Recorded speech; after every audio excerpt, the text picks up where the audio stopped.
Hello everyone, hi, welcome to this new video. I want to tell something very cool. I decided to organize a party for Matt versus Japan, a virtual party. So it will be a virtual party on my Twitch channel, and I'm going to celebrate that his channel passed the 80,000 subscribers. So I even created this t-shirt design for him on this t-shirt, and so Matt versus party, that sounds cool. And the virtual party will be on my Twitch channel. It will be at Saturday, 17 April at 8 o'clock in the evening, Central European time. Okay? I thought, okay, sorry, I still have to think like, yo, this is so cool.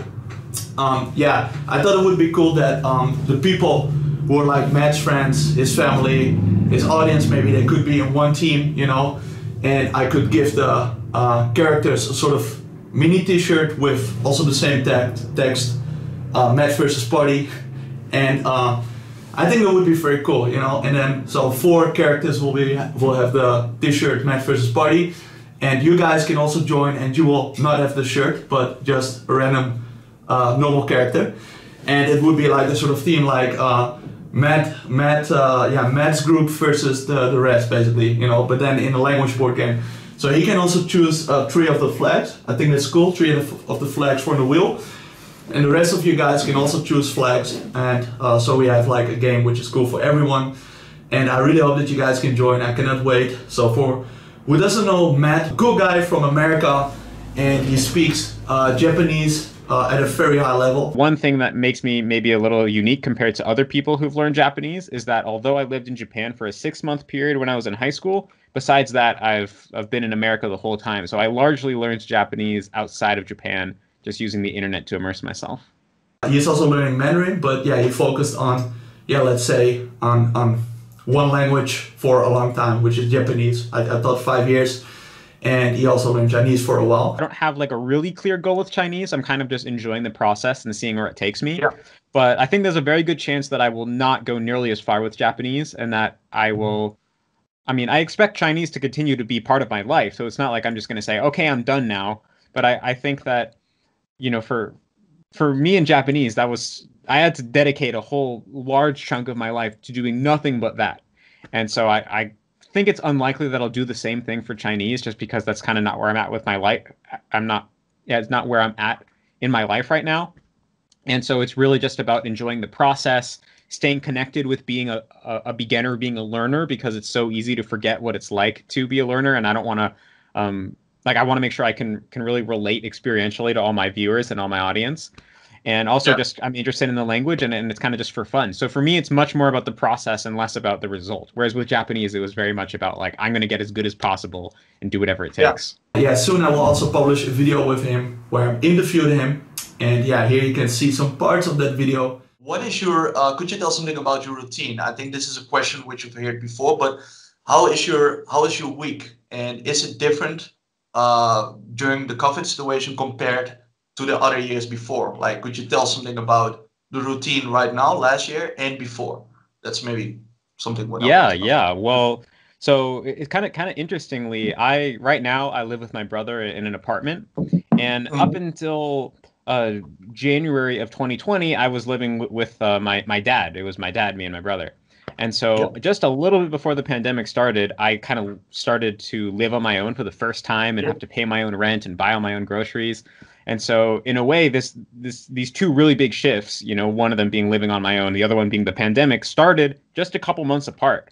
So in my mind, there is this huge divide when I think about my personal life, where before I was living with my dad and he used to do all the shopping and I didn't have to pay rent. It was really easy, to just being kind of an adult. So it kind of feels like my life as a true adult and the pandemic started at the same time. So since it's such a big shift, it's hard to compare. But what my life's been like during the bulk of the pandemic was I found that I had to be more strict about creating structure in my own life personally, because if I didn't be very explicit about deciding, okay, when am I going to work, when am I not going to work, what am I going to work on the hard stuff, and when am I going to just have leisure time, then I found that I ended up living a really out of balance life, where I would do no work for a while, and then I would like do a work binge where I would work an unhealthy amount.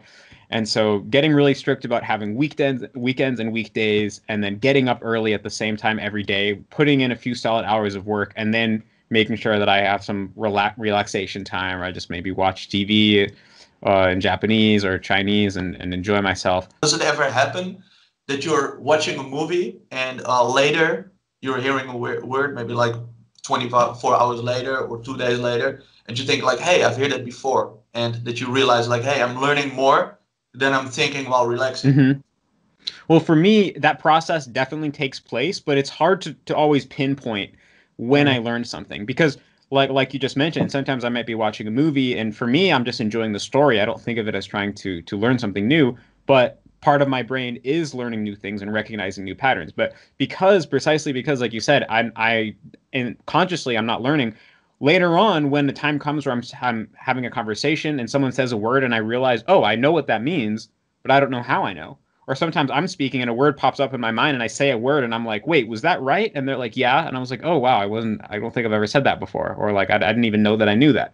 So I do have these experiences of realizing I know things, but not knowing how I learned them. And so I think for me, it's a more mysterious process. I don't know if I learned that a month ago, 24 hours ago, last year, precisely because it's happening subconsciously, you could say. The cool thing of Japanese, like he's really focusing, he's really going into the details of language learning. And yeah, I have had many other people on my channel, also like many people who speak multiple languages on different levels, but he is focusing on, yeah, a lot on Japanese. And I think that's very interesting also for people of my audience who want to reach a high level. I think it's very cool to, yeah, also to know something about his method, you know, that's cool.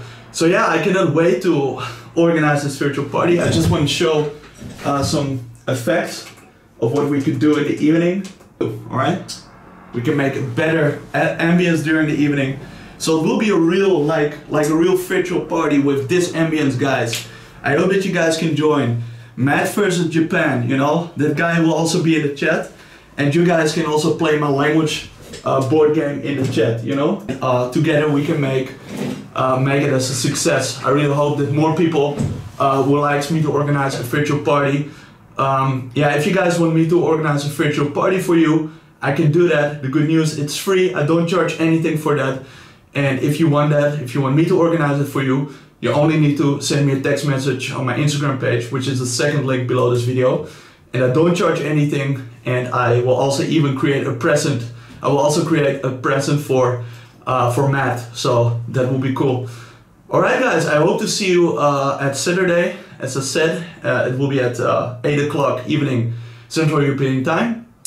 And in the evening, 17 April. And it will become cool. Let's make it a cool evening. And alright, let's go for it guys. So yeah, I'm looking forward to it. And if you guys don't know my language board game, like you can maybe check out the rules. I have a video about that, and it is basically language learning combined with entertainment and stuff like that. Okay, all right. Good luck with everything. It was really fun talk about like aliens and computer chip implants. I don't think I mean, there's lots of interviews of me, so if people want to hear me answer the standard questions, it's not hard to find one. But yeah, these are a bunch of new questions that I've never discussed before, so I'm really glad we got to talk about it. Some variation, right? I mean, yeah, totally.